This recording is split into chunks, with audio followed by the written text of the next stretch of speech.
Well, Bronwyn Bishop, thanks so much for joining me today in this series of discussions about how we get the economy of Australia going post-coronavirus and this terrible lockdown.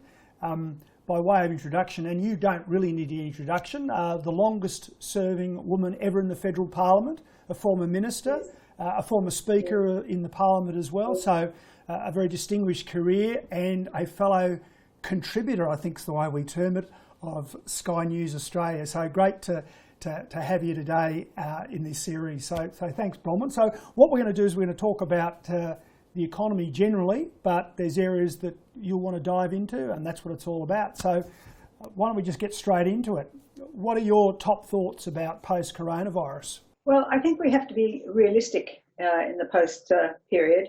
We have to realise that we can no longer be so dependent on China.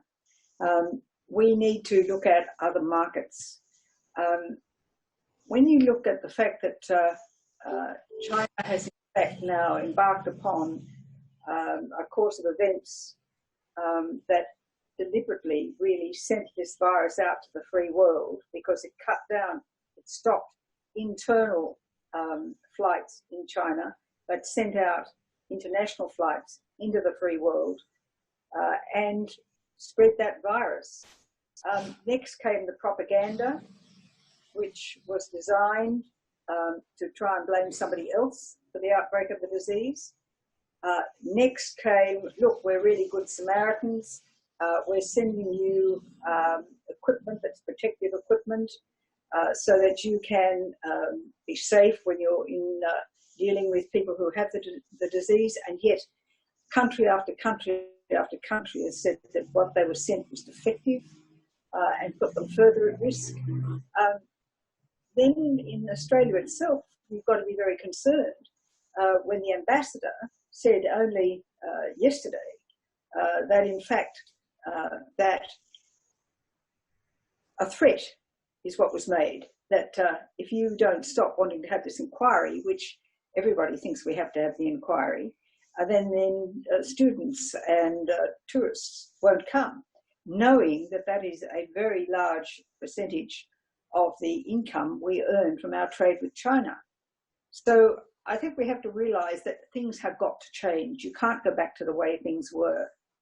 And that means that we've got to find diversification for our trade and doing a bit of homework. I took a look at the situation, how it was in the early 60s after Britain went into the European market. Absolutely. That was a huge blow to us, wasn't it? Absolutely. The United Kingdom was our major trading partner, and we had to divert our trade intentions because otherwise we would have no market for our goods. And of course, Japan then became our largest trading partner, and that remained the position from 1966 to 2009-10, when China took over as our major trading partner.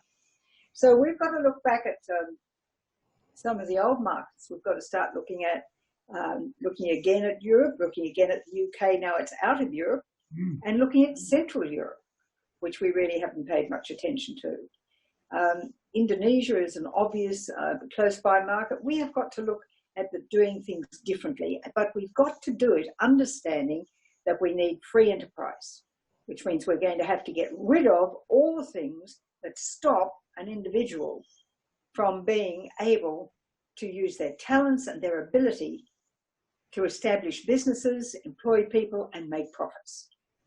And that individualism has to be what we do, because socialism will always fail. And that's why China is dangerous to us now, because socialism always fails.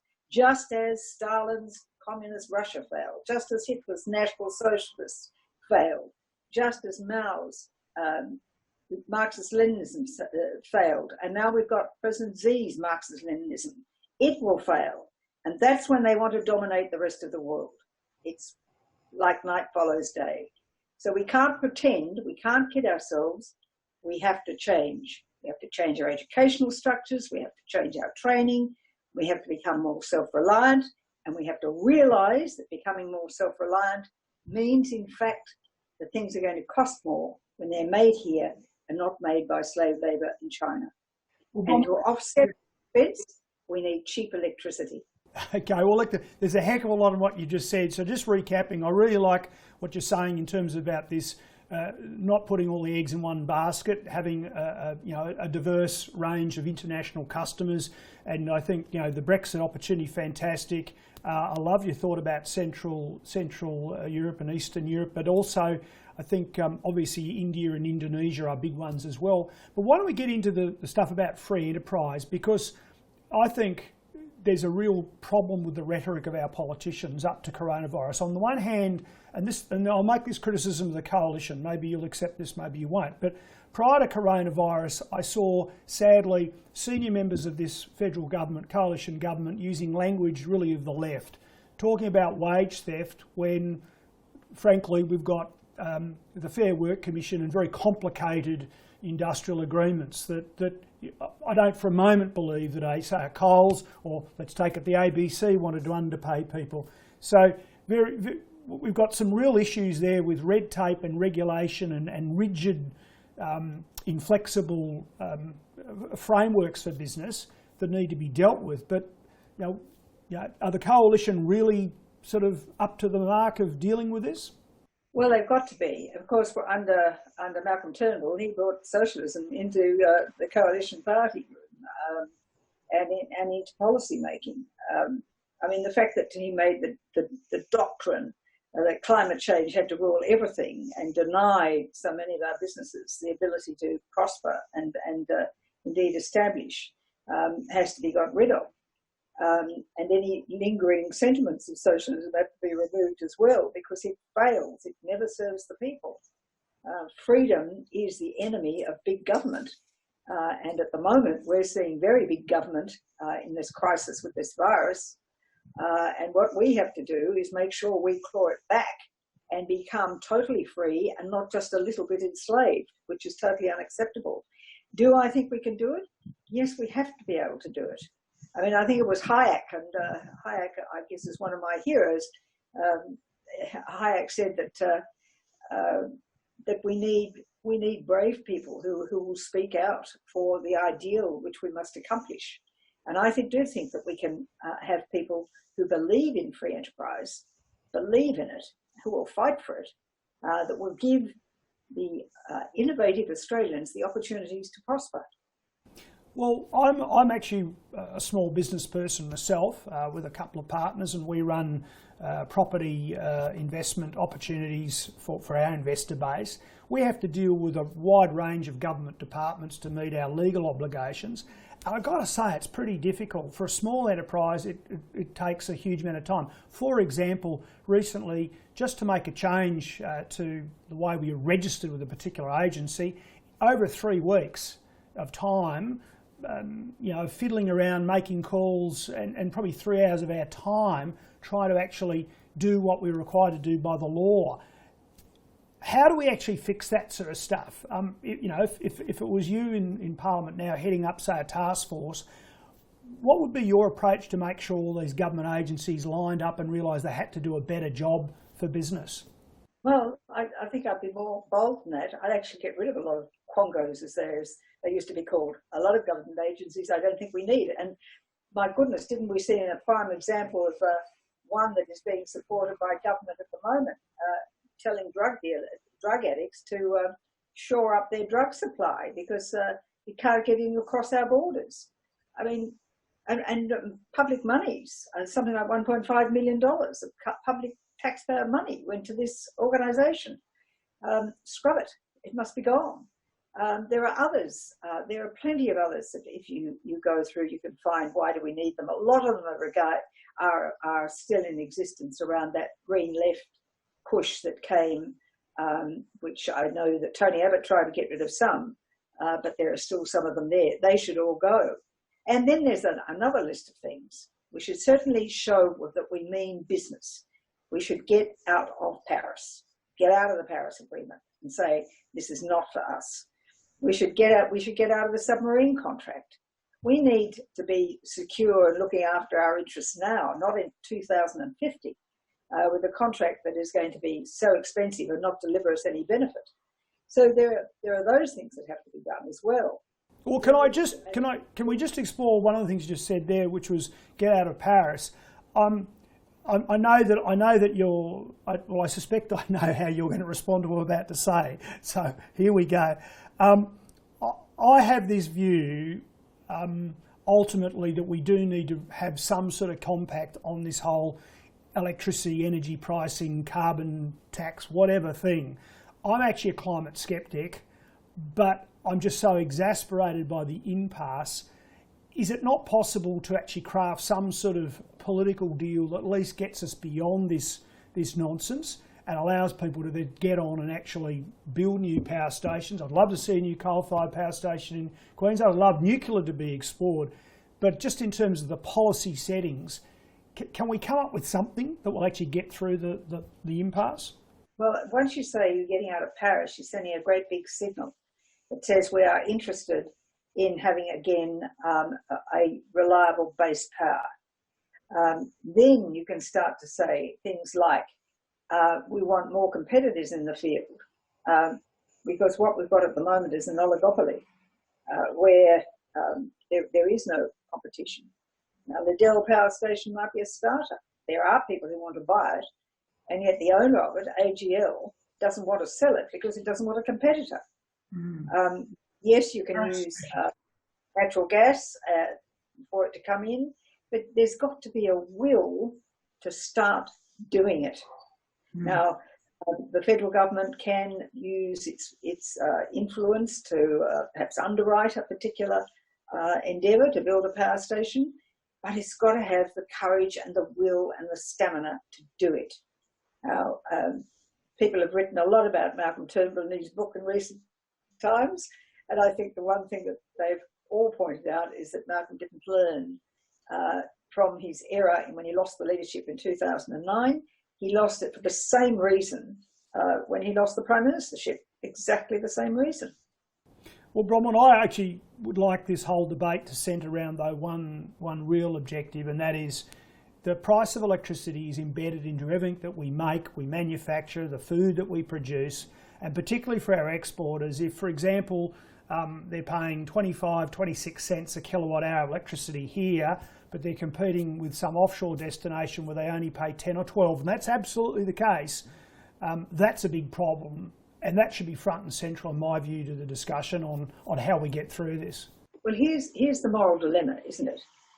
We have offshored so much of our manufacturing because it's slave labour that has made those consumer products cheap. If we are to become more self-sufficient and start to make some of those products again in our country, then the wages are going to be higher.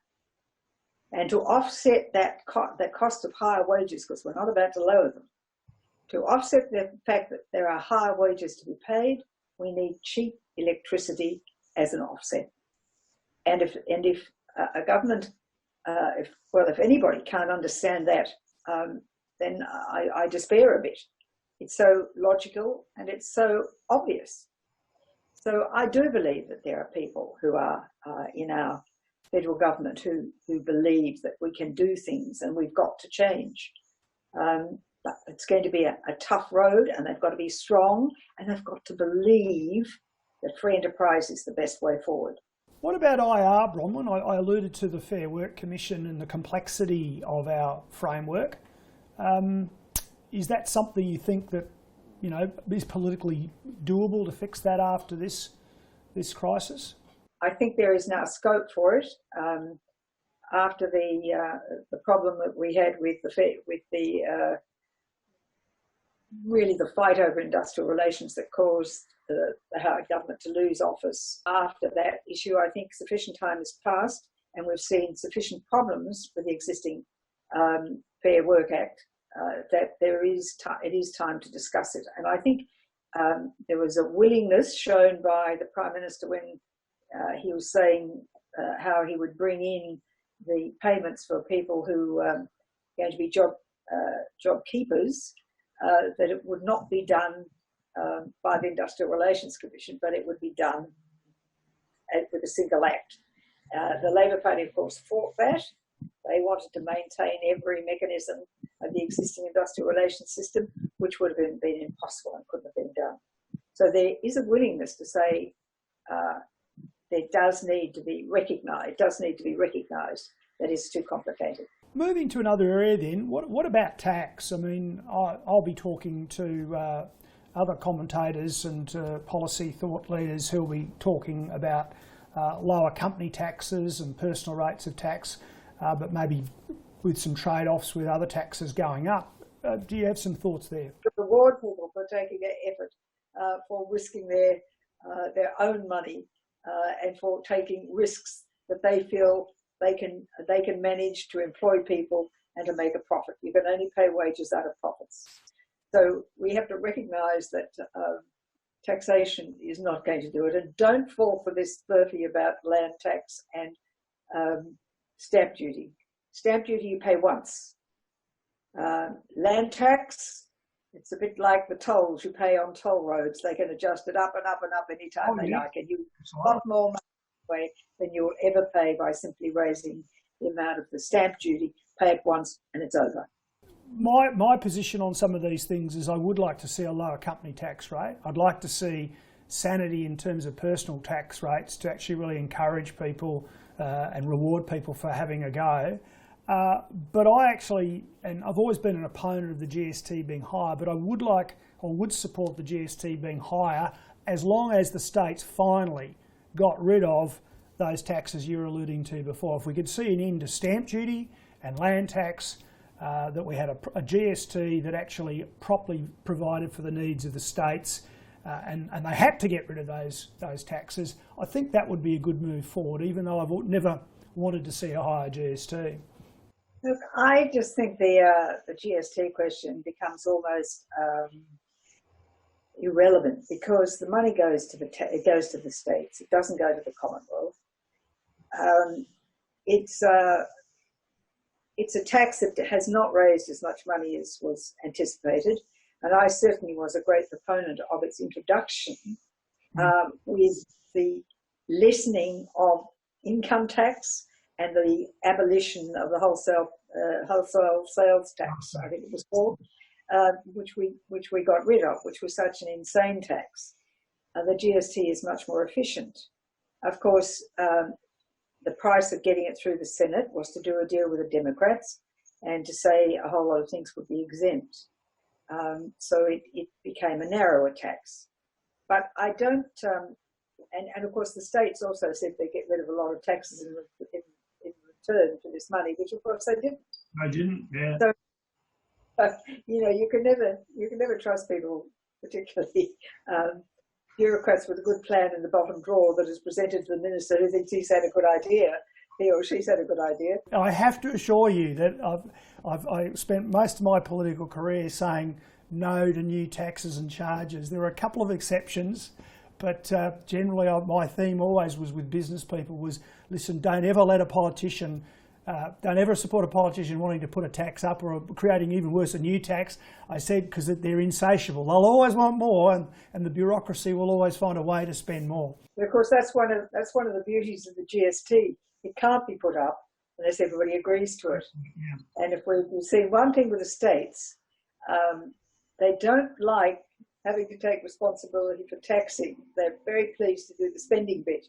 You will remember that Malcolm Fraser offered the states to have their income taxing powers back, which they lost during World War II. They wouldn't take it.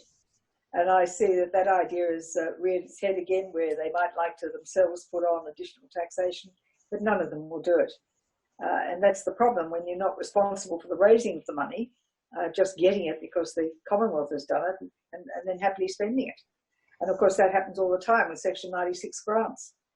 My sense of this crisis, by the way, is that when it comes to the sort of putting the budget shoulder to the wheel, I think the Commonwealth and Scott Morrison and Josh Frydenberg have really done the heavy lifting, and the states have been, there's been different levels of support to the community and to business, but I think it's been a lower level by those states. So I guess the Commonwealth's wearing this huge debt that's as a result of their support. How do you see that being dealt with? What's the approach that they should be taking there ultimately to well, to pay the interest, but to start to actually knock some of that off? It's going to be, I think the anticipated deficit for this coming year is in around the $100 billion mark. The overall expenditure is something like $320 billion, I think. And of course, with businesses being shut down, there's going to be less company tax coming in, there'll be less income tax coming in, which are the mainstay of our budget. I mean, our entire budget was predicated for this year at, I think, 540 billion. Yeah. So it's going to be a difficult time. It's going to be a long time before we see a budget back in the black, or even showing the smallest surplus. And we're just going to have to live with that. Now, at the moment, the cost of the money is cheap. So we're just going to have to manage those repayments. But it's going to mean a tightening of the belt. But if we don't make our own economy available to individuals with ability and thought to be able to, in fact, use their talents and grow our economy, then we're in deep trouble. And that's why things like free speech matters. You know, if we can't have individuals who can speak freely, who can argue a point of view freely, who can then make a decision looking at all the issues that are at stake, so that they understand, not just know what's happening, then you'll start to see, you will not see the economy grow and the people's innovation be let free. We heard a lot about innovation that never happened earlier on under Mr. Turnbull, but it never happened because the individuals were never freed up to be allowed to use their talents and their knowledge. And that brings us right back to that education question. We need to have, not only going back to, as people say, learning the basics of English and mathematics and so on, but we need to have the teaching system so that students actually learn understanding, not just knowing something.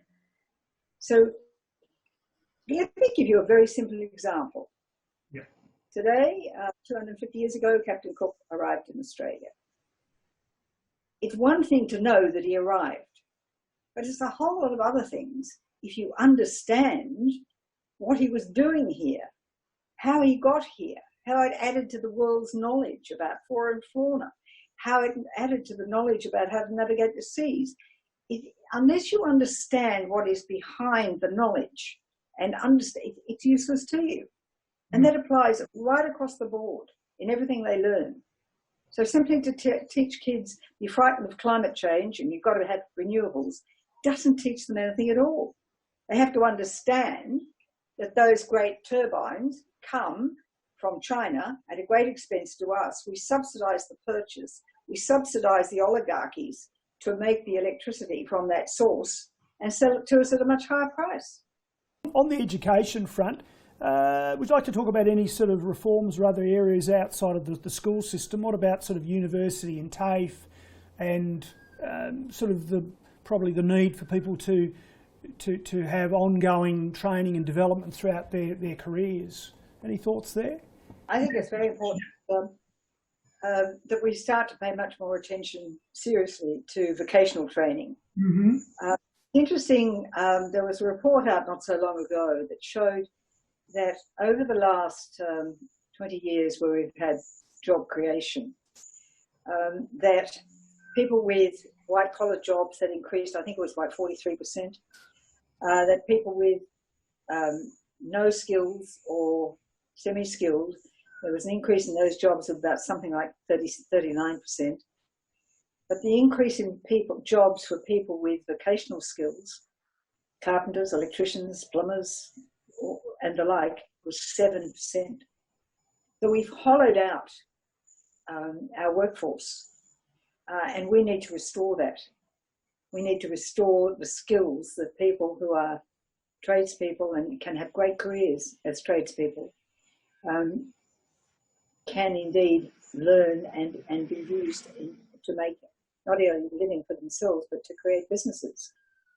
And that means that we are going to have to look at just how we fund universities and TAFE, for want of a better expression. TAFEs have been run down, they've been in the state's control. Universities have simply been spending the money that has come in huge dollops from international students. I think we're going to have to look at having fewer of those international students, and universities are going to have to pull their belts in somewhat too, and they're going to have to be teaching degrees that are meaningful. And I think if you look around, you've heard lots of criticisms about degrees that really are of no use to people. So I think there needs to be a really big think about that. I think it was sort of the difficulties have been really experienced by universities since John Dawkins rolled all those advanced colleges of advanced education and turned them all into universities. Yeah. And I think we've had them since then. It has been said to me by some of the people who participate in this series that the TAFE sort of direction and vocational education has been almost maligned. That kids almost get told, well, if you're doing that, you're second-class citizen, or you're not smart enough to go to uni. I think that's been a real thing in the past. Do you think that there's a bit of an issue there? I was taking that you probably felt that was the case. I think some people tried to use that argument to say everybody has to go to university. I mean, it was almost Julia Gillard's mantra, wasn't it, that everybody had to go to university. I was cynical enough to think that she is a good socialist, would be happy to see them in universities where they can be indoctrinated pretty well. It's a bit more difficult to take, but that's just being too cynical. But I do. There was a movement that said everyone had to go to university. Well, that's not really a sensible policy to pursue. Well, we've sort of getting through the things I wanted to talk about fairly well, but probably the final area would be one thing we haven't touched on was the Federal Environment Act. You were in the Parliament at the time, and I understand it was part of a political compact to have that legislation put up. But what's your view on how the EPBCA has then been used as the years have gone on? Well, I think it's an area, quite frankly, that the Commonwealth could vacate. I mean, I know the report that has come in from the IPA, a very good report that shows how $65 billion worth of investment has been held up by allowing people under the Act who have no interest, no identifiable interest, and therefore standing before the courts to bring actions which delay approvals or aim to discredit them entirely and not have them proceed. And they recommend that section should be abolished. I think there's a lot more that can go. I also think we have to do a lot about committing to water reform. We really do. There's no reason why we can't use the plentiful rainfall that is up there in northern Queensland and bring it down for the Darling Downs, for Brisbane, and for, importantly, the area of New South Wales over the Great Dividing Range, which with water just springs to life and just grows food magnificently. And the way in which that Murray-Darling Basin was brought in, and the way we now have a single person who's the water holder, who decides whether or not water shall be released for environmental purposes or not, is quite frankly obscene, and that whole office should go. So there needs to be huge change in those areas. Well, there's a lot of nonsense spoken about the condition of the river as well, that system. I mean, I recall in the last 18 months the stories about fish kills, for instance, and we were being told by the ABC they're unprecedented. But quickly going over the newspaper articles, you can find plenty of stories about it happening in the past. So you do get very sceptical about these things. Just one final one then, in terms of reform. What about the reform of the Federation? That's something that Tony Abbott talked about for a while, and he got a process going. I didn't agree with the way that was being done. It was being a white paper, essentially done by bureaucrats to be presented to COAG. My view was that really federation originally was a political deal. It was a compact between the colonies that then became the states. I think the reform has to actually come from a determined effort to come up with a new political deal between the First Ministers of the states and territories and the Commonwealth. But what's your view? Well, the whole issue has become far more complicated by two High Court decisions, which has limited powers that the federal government had previously to give money directly for activities which it believed was covered by the Constitution, and which those High Court decisions have held do not. Now, it was the case of the counsellors that were put into schools, and it was seen as a very good program. But it has made everything more difficult.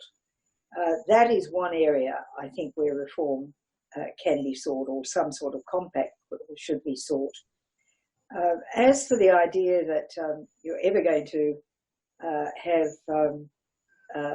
reform of the federation to make it perfect, I think we've got to look at the things about a federation that are good. I did not like, for instance, the fact that the Commonwealth brought in a single curriculum for all schools, because while you had competing jurisdictions, at least one of them might get it right. Once you bring in one curriculum for everyone, what happens? You get the lowest common denominator. Mistake. So I like federation. And the lack of accountability. Yes, Yeah. I think they've got good aspects. But where it is a problem is that they basically, because of what happened in World War II with those income tax powers being surrendered to the Commonwealth, we now have the situation where the Commonwealth raises the money, and on services in those areas, the states spend it. So you get the situation where the states are not responsible for the task of raising it, but they're very anxious to spend it. And the problem with the GST and its divvying, the way it's divvied up, if you introduce bad policies for your state that makes you have a less efficiently run state and one where you're missing out on opportunities, then states that are doing the right thing and making their states prosperous, they have to hand over money to the people who've got bad governance. That's the horizontal fiscal equalisation, isn't it? It's like the AFL. Everyone gets dragged down to one level. I think you can have horizontal fiscal equalisation without it being a socialist measure if you change the way and the rules in which that mystique of that group of people dream up the way in which they judge the need of a mendicant state. If that's changed, then you can get very much better outcomes. Fantastic. Bronwyn Bishop, thank you so much for your time today. Really appreciate it. Thanks very much, Campbell. It's a pleasure.